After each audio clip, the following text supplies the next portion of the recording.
Hello everyone, it's been a little while since I last made a video, but I've been cooking up something really exciting to share with you guys. We're going to be doing a full-length interactive guide on how we can find and validate problems to solve for. I've created a Miro board that you can go download, which has all the worked examples, frameworks, prompts, and things that I've used to get the output that we want. If you don't know me, my name's Ethan. My goal is to create practical yet actionable guides that focus less on theory.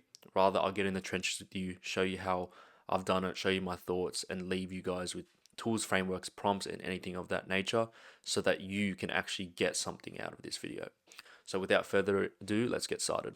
So if we have a look at the screen now, by the end of this video, you will have a comprehensive understanding of a problem space of your choice, multiple validated problem hypotheses, a goldmine of research insights transformed into actionable assets, including detailed ideal customer profile, vivid customer pain journey map, and a refined problem statement, whilst also learning practical tools and techniques for thorough problem space exploration, insights into effective use of AI and online tools for research, methods for identifying and leveraging Jugaad solutions, which I'll explain later, techniques for creating compelling problem narratives, and strategies for validating your problem hypothesis with minimal resource. So long story short, we're going to have, by the end of this video, a comprehensive understanding of a validated problem and then banger solution ideas for next steps. There's only 3 requirements for this video or this guide to have good effect. And it's that you do the work with me side by side. The way I've formatted this video and this document will allow you to do that by having empty space. I don't care how else you do it, just get it done, use AI or whatever. There's no other requirements. I've made it very simple. I've given you all the prompts, all the ideas, all the room, all the examples that you'll need to, at least by this end of the video, you will have a very comprehensive understanding of a solution or problem that you yourself are experiencing and can solve for. Okay, we're going to keep it simple. Now, in order for this video to work, I'll have to do a quick explanation of the legend of the key that we'll be using. So quite simple. When you see this point emoji, it means that it's your turn to do it. I've left you some space to go do it. Handshake emoji, it's going to be a worked example. So I've done the work for you. I'm going to explain how I came to that, the work, of course. And then the blue means encouragement or reminders or tips along the way. And the yellow means action steps. So something to keep in mind because we're going to be doing a new section for the guide. Now, let's start off with part 1. This is probably going to be a 3-part series. And this first part, as we know, is going to be about researching and validating problems. So these are a couple of heuristics that I like. I think they really sum up kind of what the general consensus and frameworks people use for validating problems and researching. And I thought it would be helpful for your reference as well. So scratch your own itch, but check if others are itchy too.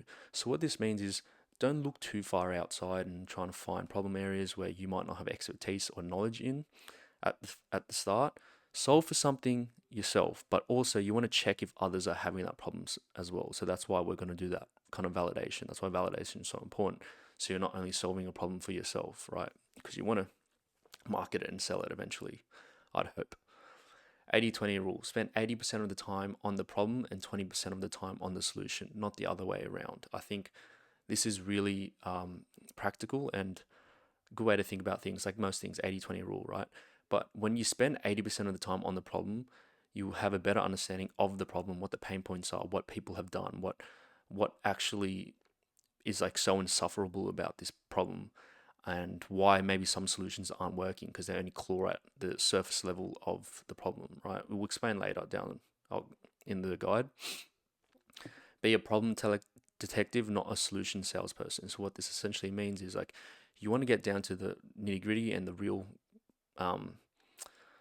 like the real pain point, right? You don't want to just think of a solution that you've thought about in the car or in the shower and then try and sell it to people, trying to convince them that your solution that you had is so genius, right? It's just the wrong way to do things, and pretty much any person who's run a successful startup will probably tell you that. Fall in love with the problem, date the solutions, same kind of thing. Like you really want to become like an advocate of this problem space and like really get down and put your be on the ground level with this kind of problem. and only date solutions. So we're not locked in, we're not married to a solution. We're simply dating them, seeing which ones work, kind of, getting to know them, things like that, right?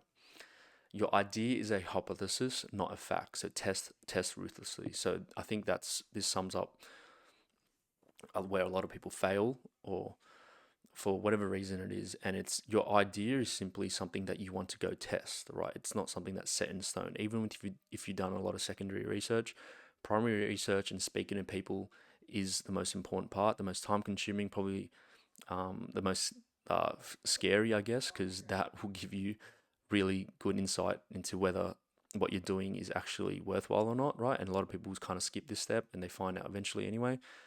Another one, no facts live inside your laptop, go out and talk to people. I think this is a really good one, very practical, something that I've learned over time as well. And you can do a lot of research on your computer, especially the ways that I'm going to show you. But like I said, there's no better way of actually finding the people, your ideal customer profile, and then speaking to these people and seeing what their real pains are.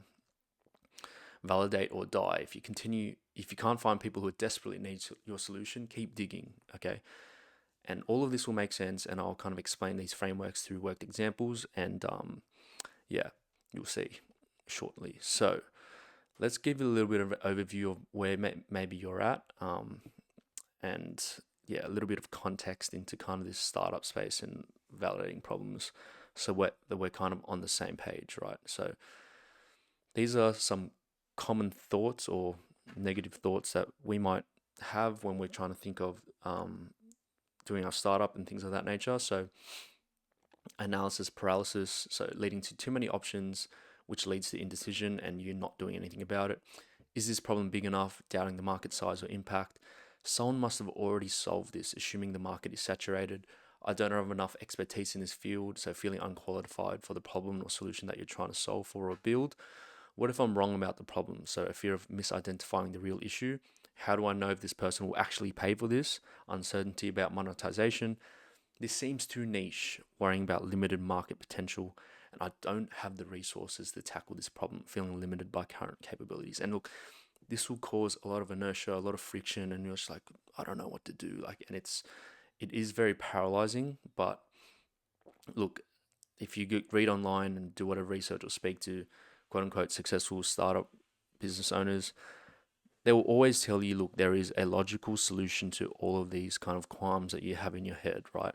Analysis paralysis, you pick one, set a criteria, stick to a timeline, or wrong problem, worry, validate with the customers. It's quite logical in how all of this works. And a lot of the times the answers are quite obvious, but they're not very helpful, if that makes sense, because we still don't really know what to do with all this information. So let's just have a little reset. Hopefully this GIF or GIF works. No, it doesn't work. But I'm going to introduce you to this concept of a Jugaad, which is like a Hindi term. And it's pretty much a flexible approach to problem solving that uses limited resources in an innovative way. So whilst my example might not be a direct one-to-one meaning of what they use, originated from in India, there are a lot of frameworks that are very practical, that will help you think of a problem and kind of think through the problem in a comprehensive yet very simple way. So there's 6 key frameworks, and the one is find opportunity in adversity. So reframe problems and turn threats into opportunities. Do more with less. So using existing resources creatively rather than asking for more. So that would be how you develop your MVP and what resources you can use to get the right information without having to do a lot. Think and act flexibly. Be improvisational and adaptable rather than rigid, right? You got to roll with the punches, of course, and keep it simple, focus on simplicity rather than complexity in solutions. Include the margin. So include the customers and understand their needs in the problem solving process. Co-building, super important. And follow your heart. Be passionate and use that passion to drive ideas forward, okay? So let me just give you an example of what a traditional Jugaad is. And as you can see, they obviously didn't have the resources to get a water pump, but they probably had a bit of a water pump, and they had this old bike, this motorbike. And what they've done is use innovative and really quite genius ways of solving their problem by connecting the means that they had and then getting the ideal outcome anyway without having to, you know, use resources that they can't afford or don't have access to.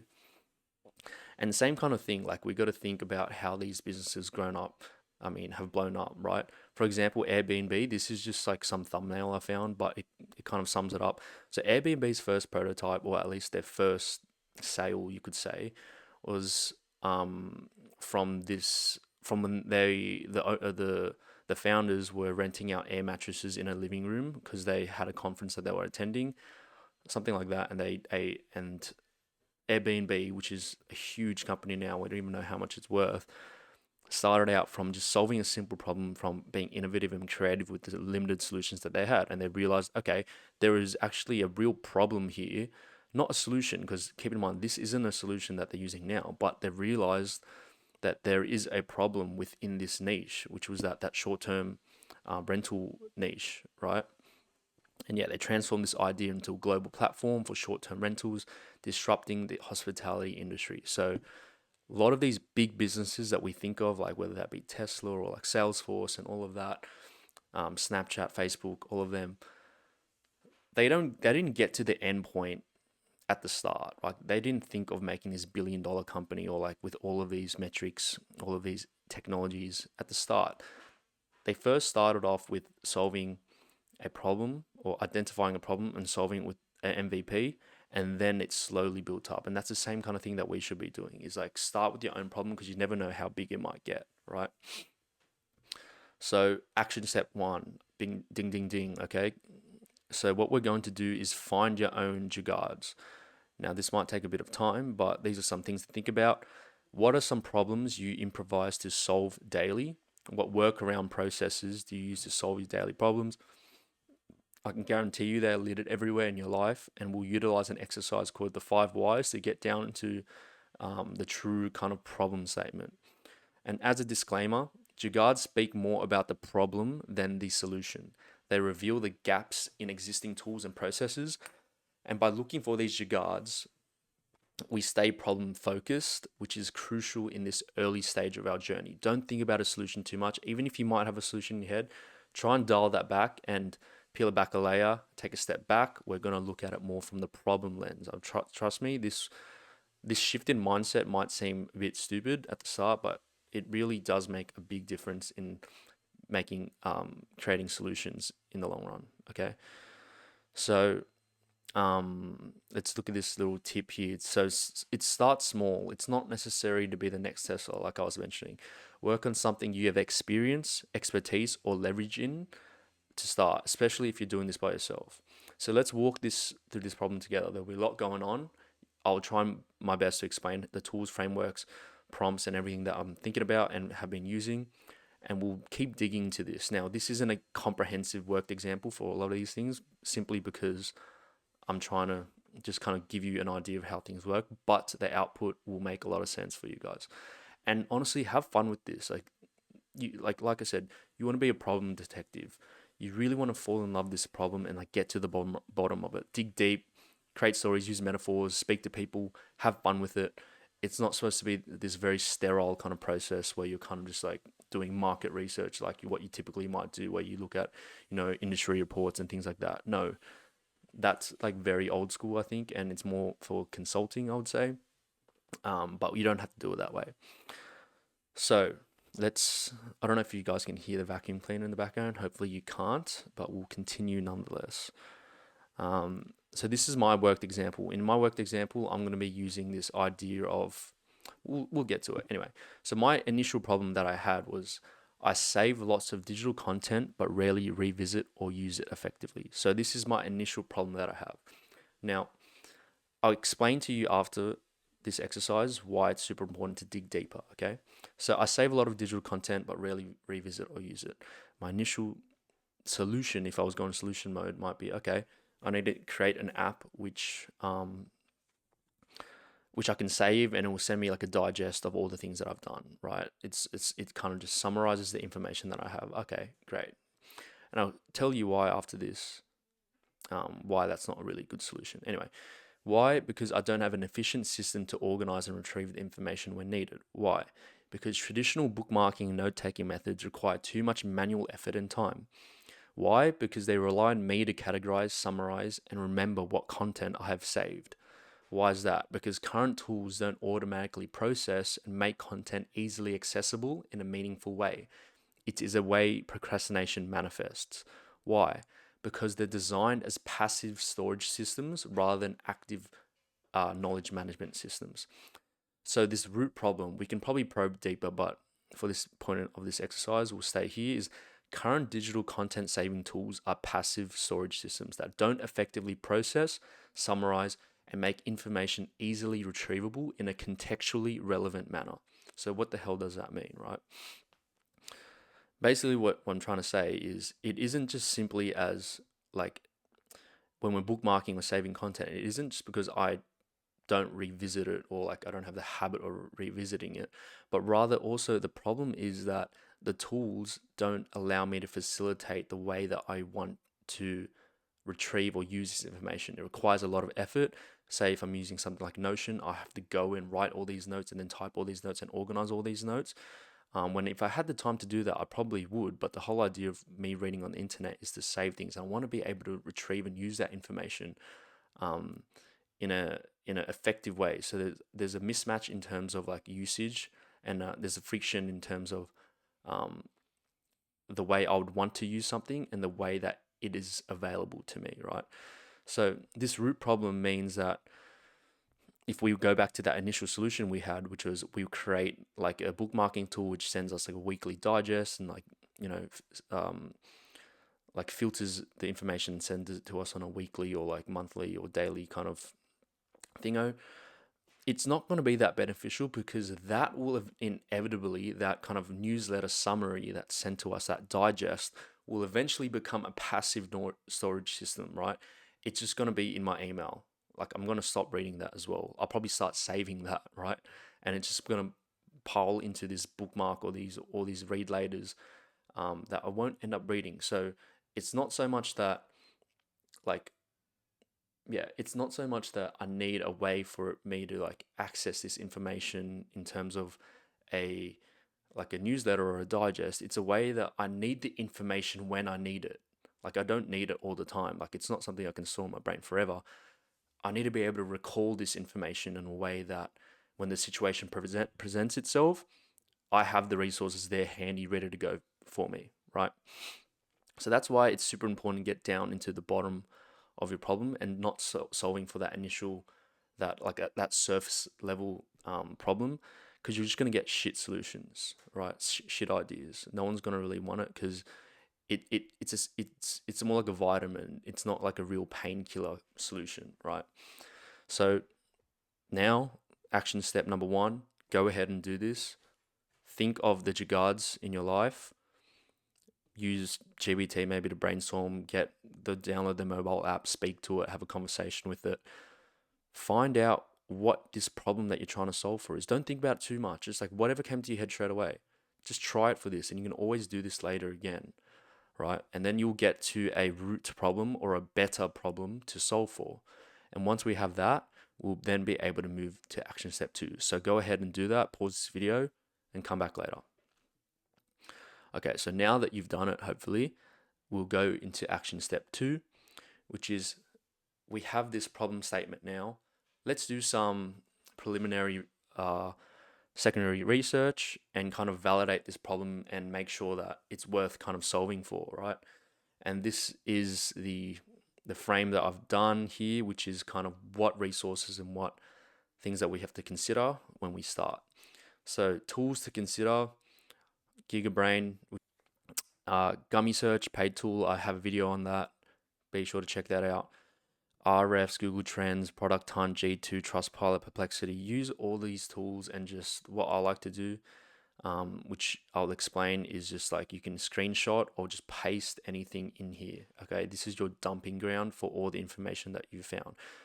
Now, one thing I will say is, even though we're copy and pasting information, you want to still read it. You don't want to rely on your LLM to like do all the work for you, because like we said, you're a problem detective. You got to know your shit.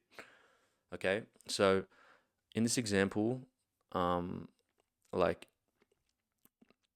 in this example, where the next steps I would say is once you have your root problem statement, right, we then paste this into Claude or any LLM over here, and it will give you a bunch of key terms or things that you can think about um, in terms of keywords to search up, right? Then we also get this second prompt, which I would implore that you do, is just give yourself a set of questions to like prompt these tools, right? Like, as you can see, these prompts are quite good. How do you manage information overload? What is your biggest struggle with bookmarking content? And these are just the key terms, right? And get creative here. I'll show you an example of what I mean. Is like biggest frustration with bookmark managers. So in case you don't know, GigaBrain essentially lets you chat with Reddit and YouTube.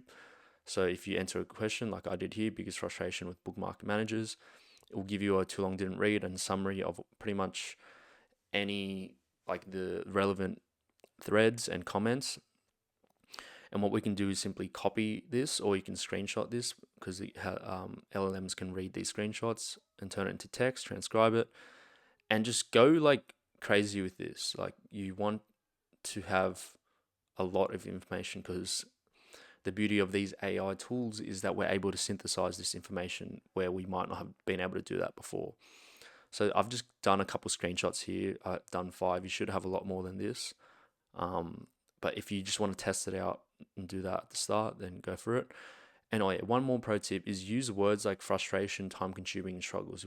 Keep in mind, we want to understand the problem, right? What are some problem related words? We have those right here. So go ahead and do this part now. This will probably take you the longest time out of anything, and it's this initial dump process, because keep in mind the way this works is we dump all this information and then we use AI to help us transform this information into actionable assets that we'll then be using in the future. Okay, so don't go you want to spend a lot of time here, more than me. Don't use this as a good reference.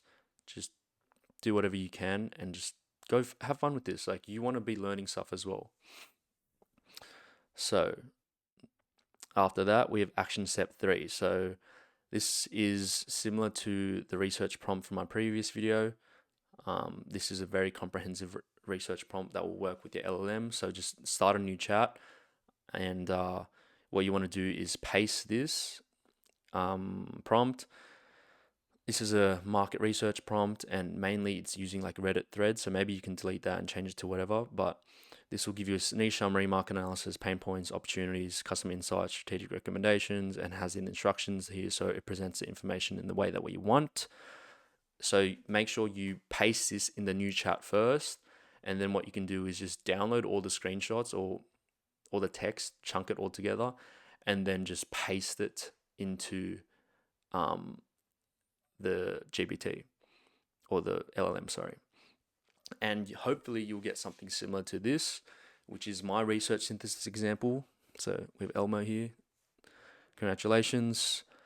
My research synthesis example. And just from these things that I've pasted up here, right, we're able to spit out really, really cool information that is super beneficial, which will then transform later. So this is the fun part. So we have a niche summary, which focuses on personal knowledge management, right? So PKM, that's actually a term that I learnt from doing this research, is a niche of personal knowledge management systems, like how we bookmark, how we use saves, how we use Notion, and all these PKM tools. And digital content organization, specifically addressing the challenges of information overload and ineffective bookmark management. The primary problem areas include excessive content consumption without practical application, difficulty in retrieving saved information, and the struggle to balance content intake with meaningful learning and productivity. Market analysis, and then we have notable market dynamics, pain points. This is the good part. Information overload, ineffective content retrieval, passive consumption, time consuming, tool obsession, complexity. And these are really good like pain point insights, I feel. And we all, of course, we have the quotes from the Reddit screenshots that we had. One of our main issues is highlighted across discussions and videos is the tendency to consume vast amounts of information without applying it practically. Now, keep in mind, sorry, my bad. They've provided a singular quote for all of these pain points and these opportunities, but you can always get the prompt to give you more as well. But I think sometimes less is more, because it can get a bit confusing. But after reading these points, AI-powered content summarization, active learning integration, custom insights, like, make sure you understand this document. You should have a very comprehensive understanding already. But then what I like to do is then convert this information into a new North Star problem statement, which is what we're going to be solving for. So my North Star problem statement: current digital content management tools fail to effectively transform passive information collection into an actionable knowledge, leading to information overload, inefficient retrieval, and a gap between content consumption and practical applications. Users, particularly knowledge workers, students, or life, struggle to balance their desires for continuous learning with the ability to meaningfully process, retain, and utilize the vast amounts of digital content they encounter daily. So, just for a comparison, look at this problem statement versus this other problem statement, our initial problem statement, which is I save lots of digital content but rarely revisit or use effectively, right? Completely different take, and a lot of insights in this new problem statement. Now, hopefully this has made you excited in some way, because just from this little bit of research, we already have this document. Like, this document itself is already, I feel like, like lots of value. And I hope that you guys actually use this instead of just watching, practice what we're preaching here, and actually go ahead and do this. I think that's the whole reason I tried to make this video in the way that I did, which took me a lot of time, is that I want you guys to have something by this end of the video, right? Not, instead of just consuming this long video, you actually have something you can take away and use, and hopefully start this thing that you've always been wanting to do for a while, right? Now, this is the cool part. Action step number 4, which is the actionable asset transformations. So what the hell does that mean, right? Basically, with the information that we now have, or this research that we have, how can we transform this into documents or assets that will help us further along the track? So when we're coming up with ideas, or maybe when we're speaking to customers, or maybe we're doing marketing or thinking about distribution, which are all things that we should be thinking about relatively early on, these documents will come in handy. And the beauty about this is, once you have these documents, this is ammunition, or like resources that you have, and you can always just upload this back into LLMs as a knowledge base for them to use. And I think, yeah, it's great to have these, and I'll explain why these particular ones will be very helpful for you. So yeah, we're gonna have 3 transformations. I'll plan to do more in the future, but this should be enough for now. Is we have the ideal customer profile. So what is that? Essentially, what that is like the name suggests, from the problem statement and all these things that we found, who's this ideal customer profile that we have? Like, we want to have like excruciating detail on these people, even though they're technically not real, right? This will help us with product market fit, marketing, communication. Like, anytime you're doing anything like front end kind of based, like, this will come in handy, because you know exactly who you're creating your marketing content for, or what you're going to do on your copywriting or your landing page and things like that, or your waiting list, or your feature set, right? And then we also have the customer journey map, which is something that I think is very beneficial. Like, I really enjoy doing it, because I really like storytelling and metaphors and communicating things, especially if you're building something technical. You want to think about marketing, right? Not like, a lot of times people who are very technical have this ability, well, don't have the ability to convey their technicality into a way that people can understand. Like, they're not very good at marketing it, right?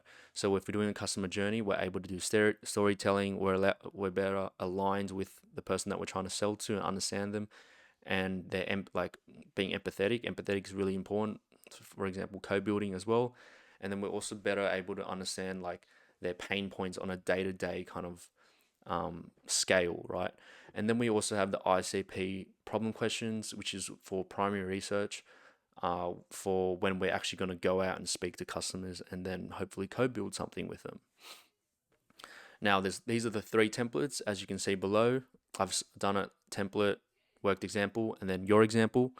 So ideal customer profile. These are the metrics or the things that we want to gather. So demographics, psychographics, behavioral traits, pain points, goals, tech savviness, especially if you're trying to build something software related, buying behavior, day in the life, information sources, objections. And you can probably just put this all in LLM if you want, and you will spit something out like this. So, ambitious infopreneur. Okay, this is like my ideal customer profile, kind of like me. So, age 25 to 40, education, bachelor's degree or higher, occupation, early stage entrepreneurs, side hustlers, ambitious professionals in knowledge intensive fields, income, whatever. Psychographics, values continuous learning and self improvement, early adopter of productivity and knowledge management tools, aspires to be a thought leader in their field, believes in the power of networking and shared knowledge, struggles with work life balance due to ambitious goals. Behavioral traits, heavy consumer of digital content, active on on professional social medias, attends industry events, pain points, information overload, knowledge management tools, time management. And like just from reading this, even though you might not be in this field or like this niche, I'm sure that you're already picturing this person in your mind, or like maybe you're thinking of a friend or someone you know which is like this, right? Or maybe it's yourself. And it just makes it so much easier when you're doing marketing, or whenever you're doing comms or speaking to this, like who are you writing for, who are you creating content for, who are you marketing for. You have this person in your mind now, right? It's quite straightforward what this person is going to be like and what things they like, what things they resonate with, what their pain points are, right? And we do all of this just from following this guide. We get it pretty quickly. I think you can probably do all of this in under an hour, right? Number two, customer pain journey. So, day in the life of your ideal customer. Some principles to follow, which have helped me: be specific and time bound, focus on actions and emotions, highlight missed opportunities, show good intentions but falling short, illustrate and build this frustration out throughout the day, end with unfulfilled promises or anxieties about the problem, right? So, it's really highlighting what's wrong in this current state. So, this is the narrative I created. So meet Alex, a curious and capable individual. 7:30, he wakes up, saves an interesting Twitter thread for later, skims 5 newsletters. At work, jots down article recommendations, bookmarks, saves Reddit threads and tools. Ironically, wastes 10 minutes searching the case study that he's read somewhere and knew would be helpful, but he cannot find. Postpones reviewed saved articles on the to-do list again. Has another bunch of YouTube videos, educational YouTube videos he watches to his ad later, feeling anxious about all this unprocessed information that he could be capitalizing on but isn't, and then promises to be more organized again. Spoiler, they won't be, right? Same thing. I'm sure if you're reading this, like it's creating a really vivid image and avatar of this person that I'm trying to speak to, right? And if you're able just to like streamline and make your marketing material very concise and kind of hit these customer profiles throughout the whole journey of it all, it's just gonna make things. It's just gonna like the effects are just gonna be fantastic. So a little kind of tip or disclaimer thing is like think back to the Jugaads that I was talking about. Like what are some of his unsatisfactory Jugaads he used to solve his perpetual problem? So as we can notice, he's bookmark hoarding Jugaad. So saves countless bookmarks because bookmarks are supposed to be beneficial, right? They're supposed to capture things that you want to learn. So yeah, bookmarks in the browsers folder. So pain points, difficulty to organize, rarely revisited, becomes cluttered very quickly. He uses the read later apps, Jugaads like Pocket or Instapaper and things like that, to save articles for later, reading for later. Pain points include these tools or these knowledge management tools becoming a digital graveyard for things, for this information that they have, because he never actually ends up processing it or making use of it or making it into an active knowledge, right? And finally, we have the problem discovery questions. So the prompt is: based on the analysis of your niche, please provide the primary ideal customer. So we might make more than one. Ideally, you probably don't want to do more than one, but you can always do that anyway. Key stakeholders who can provide valuable insights. a set of problem discovery questions. And I've been using this principle of the mum test. It's a book that I definitely recommend you read, because it has really good principles on how to ask questions and from your customers in a way that is actually the answers will actually benefit you and be helpful, as opposed to kind of just hearing things that you want to hear, which is not good, right? Remember, this is a hypothesis and we must test it. We can't rort the system. So 3 to 5 specific questions, blah, blah, blah. And example output is, I like this one, which is the lifelong learner and self-educated professionals. Why they actively seek out and consume content across various topics and need systems to manage this diverse information. So these stakeholders include entrepreneurs, freelancers, or career changers. Questions: can you tell me about the last online course or book you've studied? How did you retain and apply what you have learned? What happened to the last time you tried to revisit information you saved for later?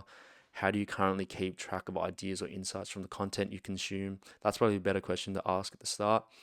Tell me about a time when you felt overwhelmed in the amount of information you were trying to learn. So your job here is to probe and have these conversations and get these things that they might not really think about all the time, but slowly kind of build these thoughts up for them and direct them in a way that you want to get a better understanding of them. You don't want to be asking them like questions like, oh, would you use my app and things like that, or use my solution. You kind of just want to understand, like I was talking about the problem detective, what the actual problem is.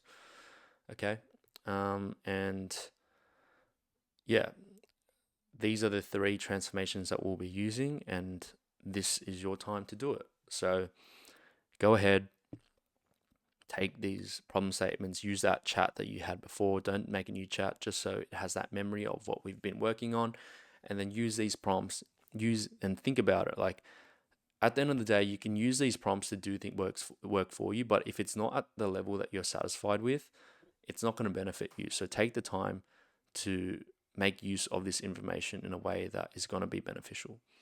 So this video actually went quicker than I thought. I kind of just was quite succinct here, I guess. But you made it to the end of the video. Congratulations. Let's recap kind of what we've done. So we've identified personal Jugaad to use. We're using AI tools for problem-based research.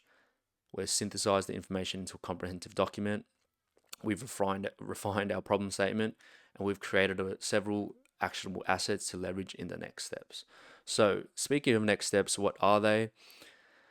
Not limited to, but we start speaking to our ideal customer profiles. We start thinking about what the ideal state should be. So what, like, from our current state and our ideal state, what is in between, and what can we kind of use to leverage to get to our ideal state. And then we'll probably start brainstorming some solutions from this problem statement and research.